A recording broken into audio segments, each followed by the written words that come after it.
감사드립니다. 부활의 증인들 연속 설교 마지막 시간입니다. 요한복음의 마지막 장인 20장과 21장에는 예수님의 4번에 걸친 방문이 있습니다.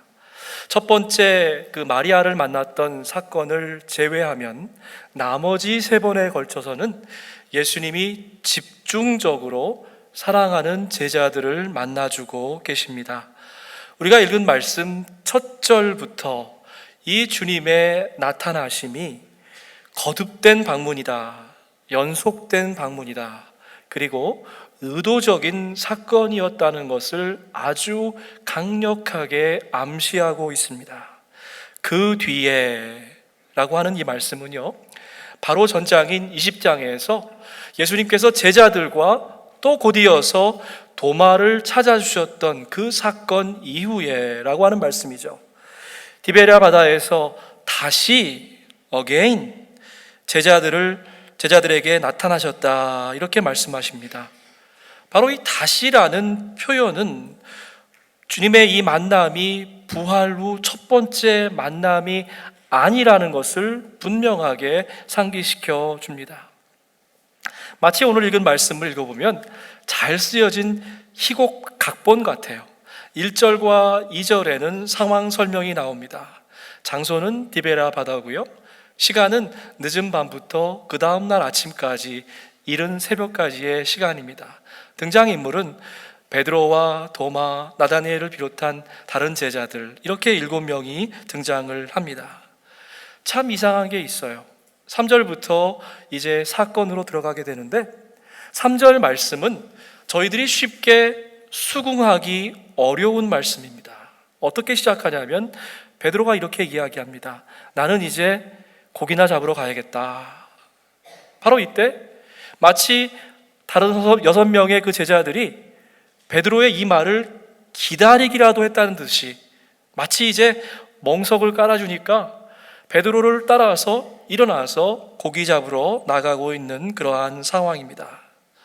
저와 여러분은 요한복음 20장과 21장 사이에 얼마나 긴 시간이 흘렀는지 알지 못합니다. 그러나 분명한 것이 한 가지 있는데, 우리 예수님께서 제자들에게 아주 확실한 사명을 주셨다라고 하는 것입니다. 성령을 받아라. 아버지께서 나를 보내신 것처럼 내가 너희를 이제 파송하노라. 여러분, 몇 주 전의 말씀 기억하십니까? 도마가 이 말씀에 대해서 나의 주님, 나의 하나님, 이렇게 짧지만 멋진 고백을 드렸습니다.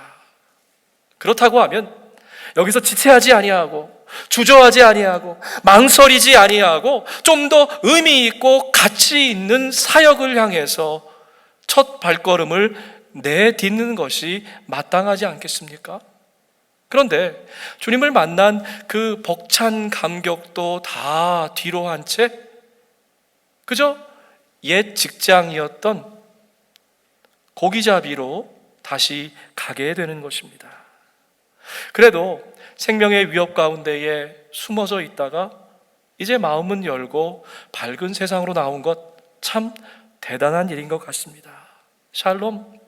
우리 주님께서 주시는 그 평화가 제자들의 마음 가운데 이제 작동하기 시작한 것이 분명합니다. 그래서 그들은 방문을 박차고 나와서 일상으로 돌아왔습니다. 그리고 밤이 맞도록 먹거리를 찾아서 계속해서 밤새 어망을 던지고 있는 것입니다. 하지만 그 결과는 허망하기 그지없었습니다. 누군가 선뜻 이야기하지 않았지만 7명은 서로의 얼굴을 쳐다보면서 허탕쳤다. 단 한 마리의 생선도 잡지 못하고 이제 희뿌옇게 떠오르는 동력 하나를 빈 마음으로 바라보고 있었을 것입니다. 이때 주님께서 찾아오셨어요. 하지만 단 한 명도, 어느 누구도 그분이 예수인지 알지 못했습니다. 이때 주님께서 제자들에게 묻습니다. 얘들아, 뭘 좀 잡았냐? 여러분, 여기 요한복음에 쓰인 얘들아 라고 하는 이 표현은요, 요한 일서에 자주 등장하는 표현입니다. 같은 말인데 요한 1서에는 이렇게 번역되어 있습니다. 내 사랑하는 자녀들아. 그렇다고 하면 이제 허탈한 마음으로 돌아오는 제자들에게 이렇게 말씀하시는 거예요. 내 사랑하는 자녀들아. 친밀한 표현으로 그들을 맞이해 주시는 것입니다. 고기잡이에 온 신경을, 온 정성을, 모든 노력을 기울였지만 빈털터리로 돌아오는 그들, 텅 빈 배를 힘겹게 젓고 돌아오는 제자들에게 사랑하는 내 자녀들아 이렇게 불러주시면서 따뜻하게 맞이해 주시는 것입니다. 저희들 가운데에는 이미 자녀들을 대학에 보내보신 분들이 많이 계신 줄 압니다. 우리 청장년들 중에 이제 곧 보내는 분들도 계신 줄 알아요. 아이들을 대학에 보내놓고 잘 할까 그렇게 기도도 하고 첫 학기를 마치고 집에 돌아오면 얼마나 반갑습니까?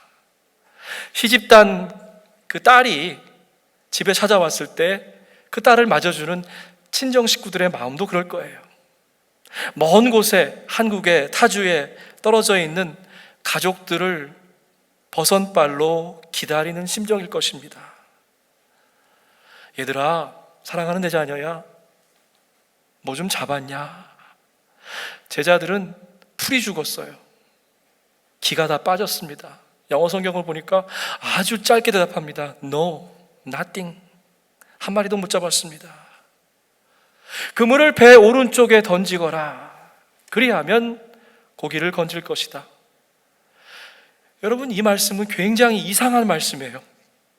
우리는 성경 본문에 너무 익숙해서 이상함을 못 느끼지만 사실 지금 낯선 남자가 느닷없이 나타나서 갈릴리 해변에서 산전수전 다 겪은 베테랑 어부들에게 지금 명령하고 있는 것입니다.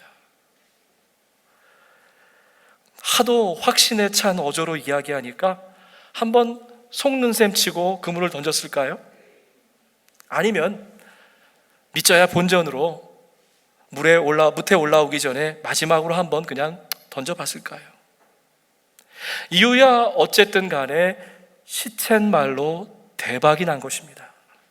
하도 고기가 많이 잡혀서 그물을 끌어올릴 수 없었어요.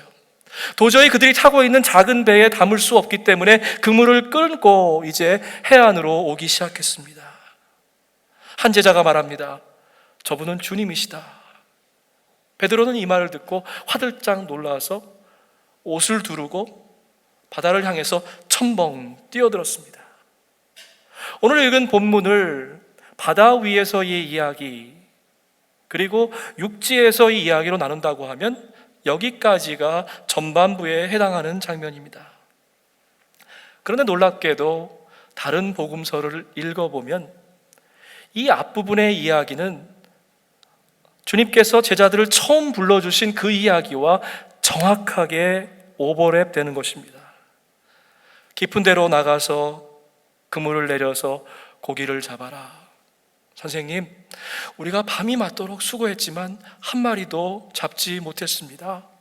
그러나 선생님의 말씀에 의지해서 그물을 던지겠습니다.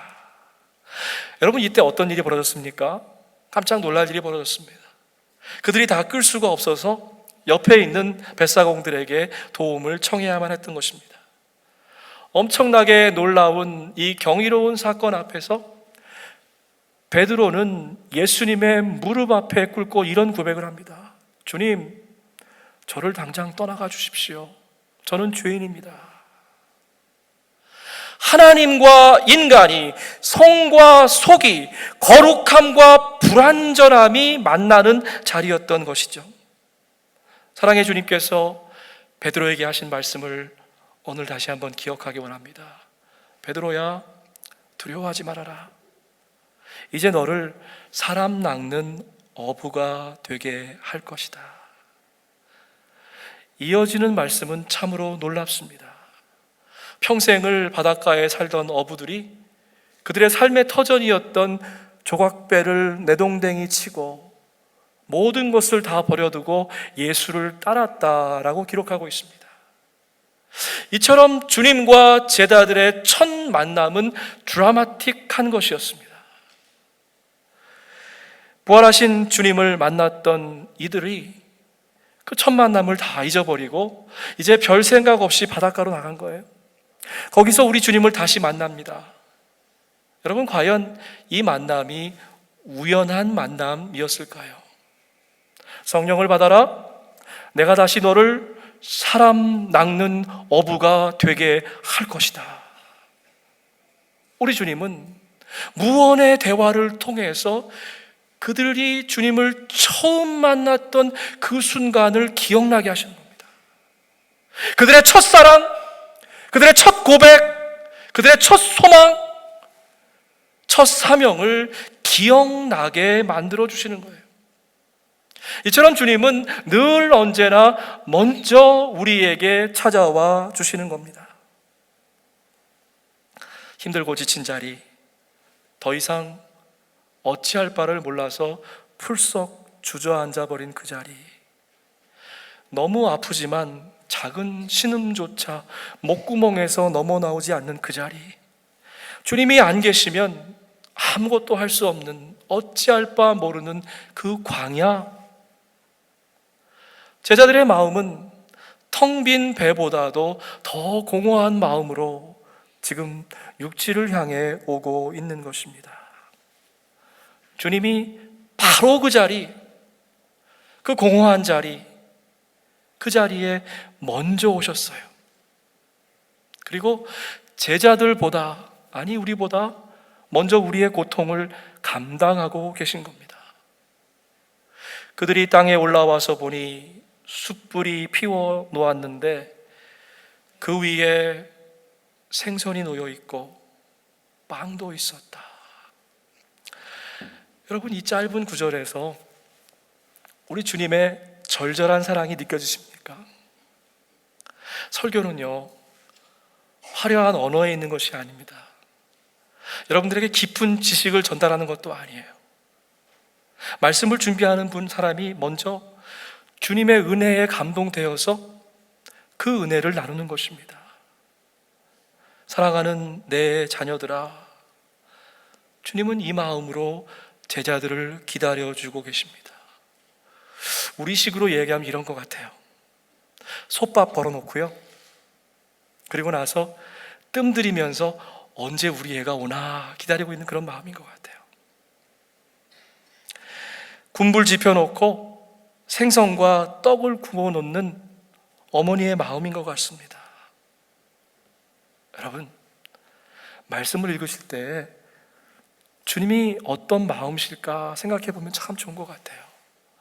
주님이 숯불을 피고 떡을 구우시면서 지금 무슨 마음이셨을까요? 한 녀석도 나를 못 알아주는구나, 어쩌면 저렇게 한 놈도 나를 못 알아줄까, 화가 나셨을까요? 아니면 몇 번씩이나 찾아가서 저들의 사명을 일깨워줬는데 나가서 전도하거나 이런 것이 아니라 고작 한다는 짓이 옛날 직장으로 돌아와서 고기나 잡고 있어? 예수님이 분개하셨을까요?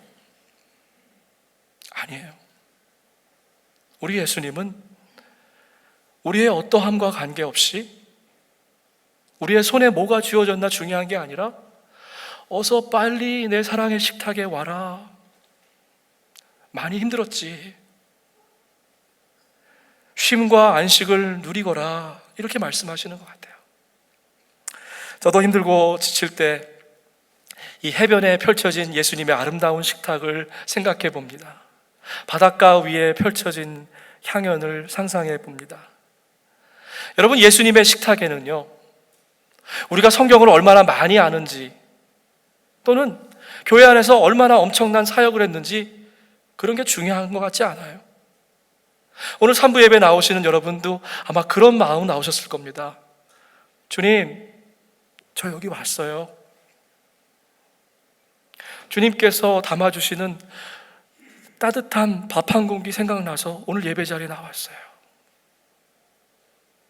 그런 마음으로 나오시면 우리 주님 어떡하실 것 같아요? 등을 툭툭 두드려주시면서 얘야, 참 잘 왔다. 이렇게 활짝 반겨주실 것만 같습니다. 많은 분들이 요한복음 21장이 20장에서 끝나고 그냥 거기 뒤에 붙어있는 에필로그로 생각합니다. 그런데 저는 좀 다른 생각을 가지고 있어요. 요한 공동체가 봤을 때는 요한복음 21장은 부록이 아니라 굉장히 중요한 말씀이 담겨져 있는 것입니다. 목사님 무슨 근거로 그렇게 이야기합니까? 그 해답은 주님과 제자들의 대화 사이에 있습니다. 예수께서 말씀하셨어요. 너희들이 잡은 그 고기 조금만 가져와라. 그 다음 말씀 주의 깊게 보십시다. 시몬 베드로가 올라가서 그물을 육지에서 끌어올리니 라고 기록되어 있어요. 배 안에 큰 물고기들이 153마리나 있었습니다. 이같이 물고기가 많았지만 그물이 찢어지지 않았다라고 기록합니다. 중요한 것이 있어요. 이 21장에 기록된 말씀이 요한복음 12장에 나온 말씀과 연결되어져 있다는 것입니다. 요한복음 12장 32절 말씀인데요, 예수님께서 이렇게 말씀하셨어요. 내가 하나님께로 올라가면, 내가 땅에서 들려서 올라갈 때에 마치 17장 이후에 나오는 고별설교를 하는 것 같아요. 나에게 주신 모든 이들을 한 영혼도 잃지 아니하고 다 아버지께로 데려가겠다. 나는 모든 사람을 내게로 이끌어 올 것이다. 자, 보세요. 시몬 베드로가 물고기를 끌어올린다라고 하는 동사, 그리고 예수님께서 모든 생명들을, 영혼들을 이끌어 올 것이다. 약간의 표현은 다르지만 이 두 동사가 헬키에인이라고 하는 헬라어 같은 동사에서 온 것이라는 것입니다. 그렇기 때문에 초대교회는, 요한 공동체는 21장에서 베드로가 물고기를 끌어올린다라고 하는 그 표현을 읽으면서 12장의 말씀을 분명히 기억했을 것입니다. 예수님께서 자신들을 하나님께로 끌어올린다라고 하는 의미인 것이죠. 자, 그렇다고 보면 베드로가 끌어올린 그 그물은 더 이상 고기잡이의 그물이 아니라 생명을 건져 올리는 구원의 그물을 상징하는 것입니다. 주님께서 한 생명도 포기하지 않으셨던 것, 끝끝내 모든 이들을 다 구원하셨던 것, 그 말씀이 바로 수많은 물고기들을 끌어올린다 할지라도 그 그물이 끊어질 수 없다라고 하는 그 말씀입니다. 왜냐하면 그 그물은 생명의 그물이기 때문에 그렇습니다. 여기까지 얘기하면 3부 예배 나오신 분들은 굉장히 호기심이 많고 똑똑하시기 때문에 Why 153? 왜 153마리의 생선일까라고 하는 그러한 질문을 가지게 되실 것이 분명합니다. 성서학자들은 다양한 해석을 해요. 그런데 우리가 고개를 끄덕거릴 만한 해석이 하나 있습니다.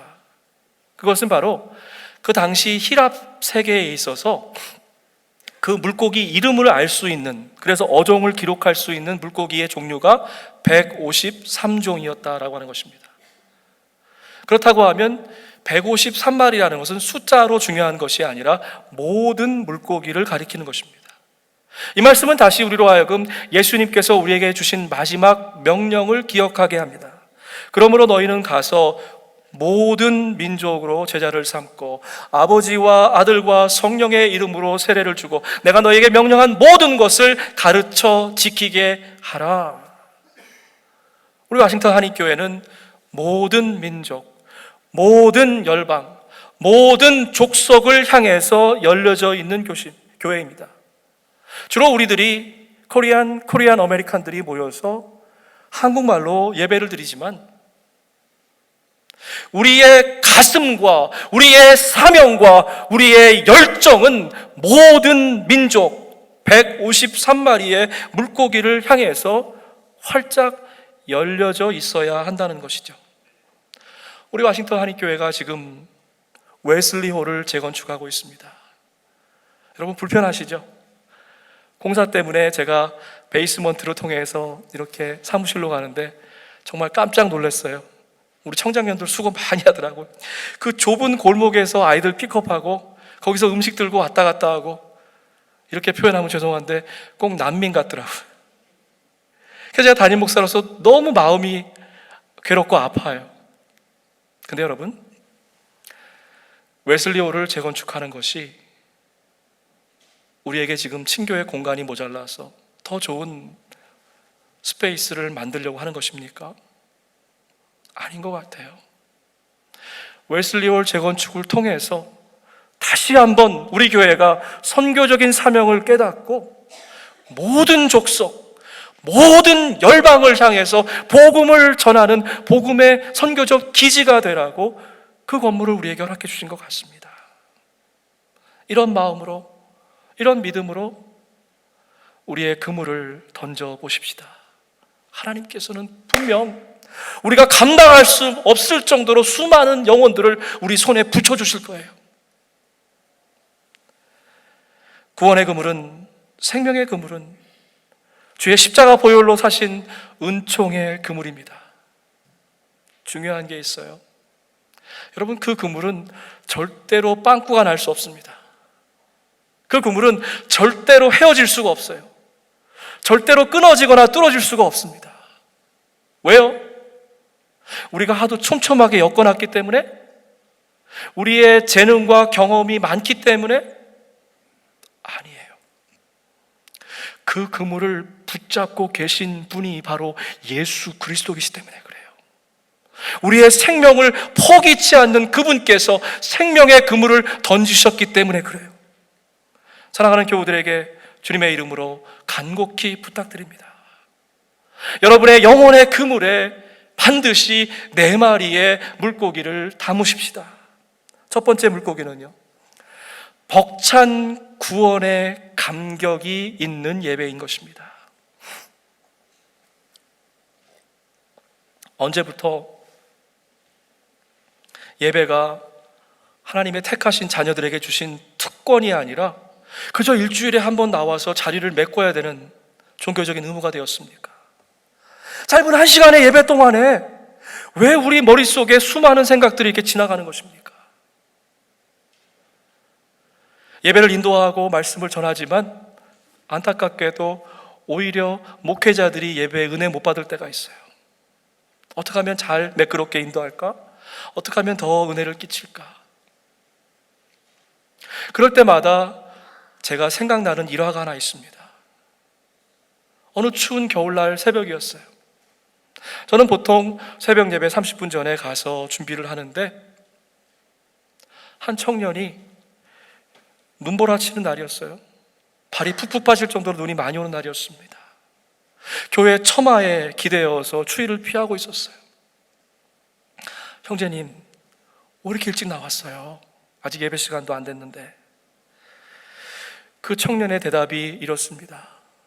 목사님, 2번째 버스 타면은요, 매일 새벽 예배마다 10분씩 늦는데 그게 죄송해서요.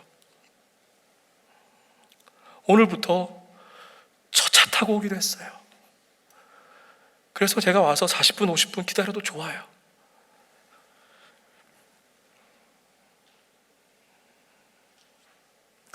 사순절 새벽 기도가 끝났는데 그래도 청년들이 계속 오는 거예요. 특세 기간 중에는 저를 비롯해서 어른들이 학교별로 아이들을 해줘서 그렇게 왔습니다. 근데 얘들이 도대체 어떻게 오는지 궁금했어요. 목사님, 학교 앞에 집카라는 게 있는데요, 아침에 2시간 빌리면 한 10불 정도 해요. 3명, 4명이 짝을 지어서 자기 호주머니를 털어서 교회 나오려고 차를 빌려서 나온다는 거예요. 여러분, 젊은 아이들이 주말에 대학교 가 있는데 차 빌리면 뭐 해요? 그로서리 쇼핑 가거나 샤핑 가거나 그러잖아요. 하나님께 예배하려고 그 이른 시간에 일어나서 몇 명이 호주머니를 털어서 교회에 나온다. MIT에 파견교육 나온 현역 육군소령이 하나 있었습니다. 이 양반은 눈이 오나 비가 오나 추우나 더우나 매일 새벽 몇 마일이 되는 거리를 구보로 뛰어가지고 교회 나와요. 그땐 제가 농담으로 군인 정신이 살아있네요 그랬는데, 지금 지나고 보니까 그게 군인 정신이 아니라 믿음이었어요. 사랑하는 워싱턴 한인교회 교회 여러분, 우리들의 예배의 현주소는 어디입니까? 여러분, 오늘 왜 교회 나왔어요? 주님 때문에, 십자가의 그 사랑 때문에 벅찬 감격으로 예배의 자리에 매주 나오십니까? 두 번째 우리가 올려야 될 물고기는 생명의 사귐이 있는 속회입니다. 우리 지역장님들, 속장님들, 또 속회 사역하시는 분들 너무 수고 많으세요. 예배가 모이는 교회라고 하면 속회는 흩어진 교회인 것입니다. 여러분, 사탄의 전략이 어떤 건지 아십니까? 모여있는 사람들을 공격하는 법이 없어요. 반드시 공동체로부터 떨어져 있는 한 사람을 타겟으로 합니다. 대개는 불평, 불만이 가득 차 있고요, 이제 입만 열면 불만을 쏟아낼 준비가 되어 있는 한 영혼. 그리고 사탄은 정확하게 알아요. 어느 부분을 건드리면 이 사람이 넘어지는지, 그래서 그 가족이 넘어지는지, 그 속회가 와야 되는지 알고 있어요. 그래서 한 영혼에게 집중해서 정밀 타격하는 것입니다. 예배의 촛불이 사라지면 사귐의 등불도 자연스럽게 꺼진다는 거예요. 왜 내가 이렇게 냉랭하지? 왜 친교가 메말랐지? 답은 예배에 있다는 것입니다. 속회는 로타리 클럽이 아닙니다.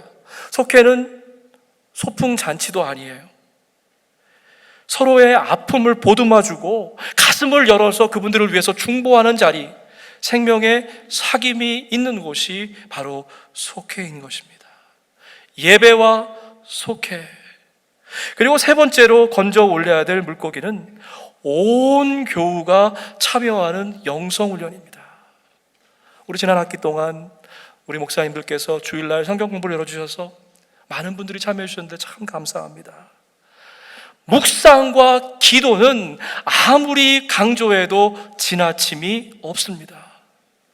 제가 20년 전 강의를 들었던 그 교수님이 한국을 방문했다는 소식을 신문을 통해서 접했습니다. 그분은 하버드에서 가르치다가 지금은 영국의 캠브리지대 석자 교수로 가 있는데, 이름은 세라 커클리라고 하는 그런 교수예요. 40대 그분이 강의할 때 들었는데 얼마나 정말 날카로운 신학적인 인사이트를 품어내는지 매 시간마다 정말 놀랐어요. 근데 그분이 이제 60대 후반이 되어서 사진에 찍힌 모습을 보니까 많이 변했더라고요.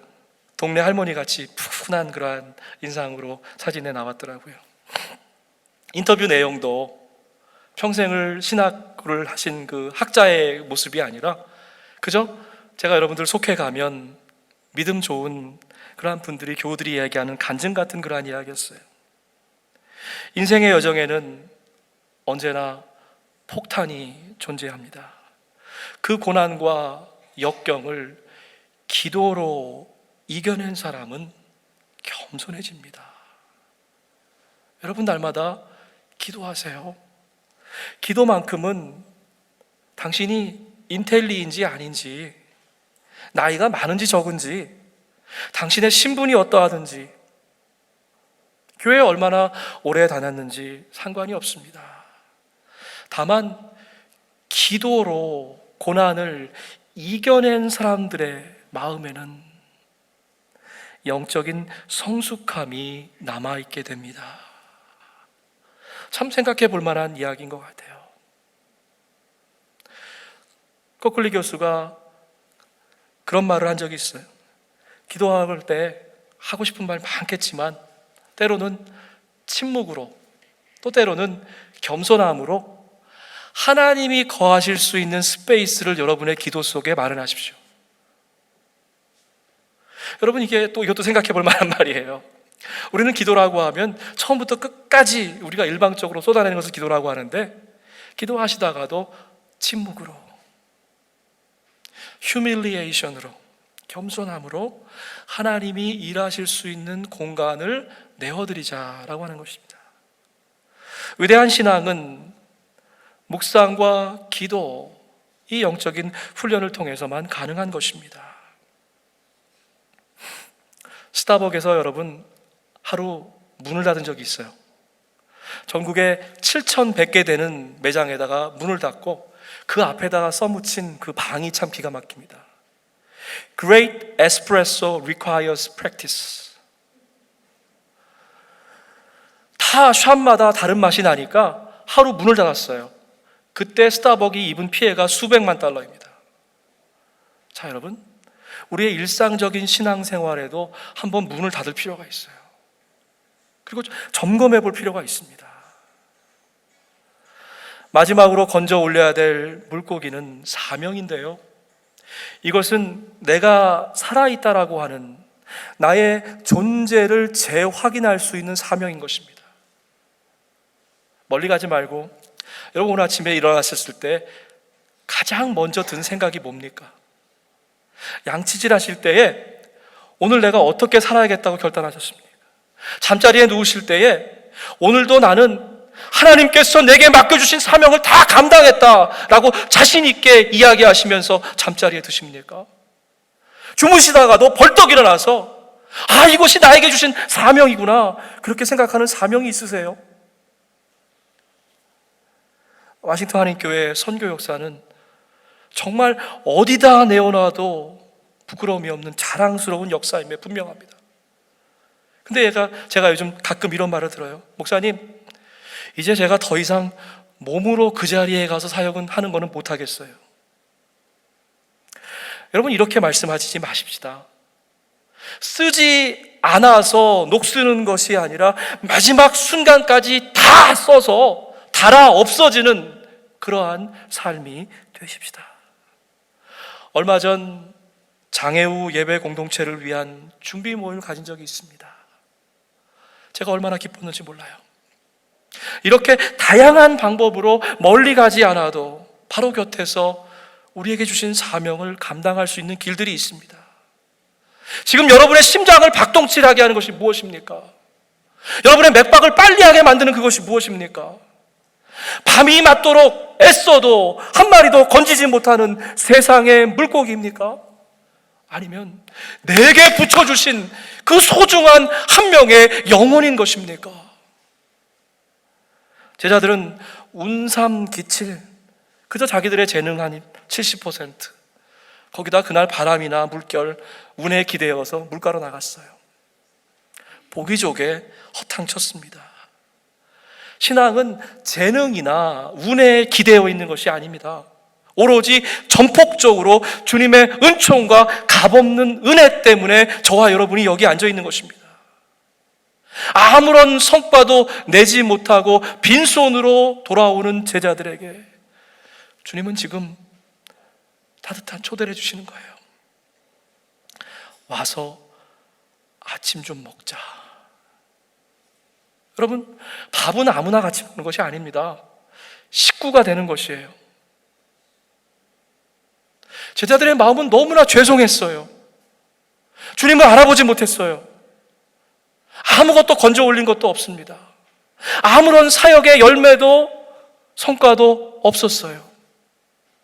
그러나 주님은 우리의 어떠하심을 보시는 것이 아니라 하나님의 아들됨, 딸됨, 하나님과의 관계를 통해서 다시 만나주시기를 원하시는 것입니다. 그렇기 때문에 사랑하는 자녀야, 얘들아, 괜찮아, 밥 먹자, 밥 먹자. 이제 주님, 이분이 누구십니까? 라고 묻는 자가 없었어요. 왜 그랬을까요? 주님께서 제자들의 바로 옆에 오셔서 지금 친히 그들에게 생선과 떡을 떼어주고 계시기 때문에 그렇습니다. 심지어 주님을 못 알아봐도, 주님을 부인할지라도, 때로 우리의 삶 가운데에 예수를 십자가에 못 박을지라도 우리 주님은 여전히 광야에서 또 해변에서 우리에게 오병이어의 성만찬을 베풀어 주십니다. 밥 먹자.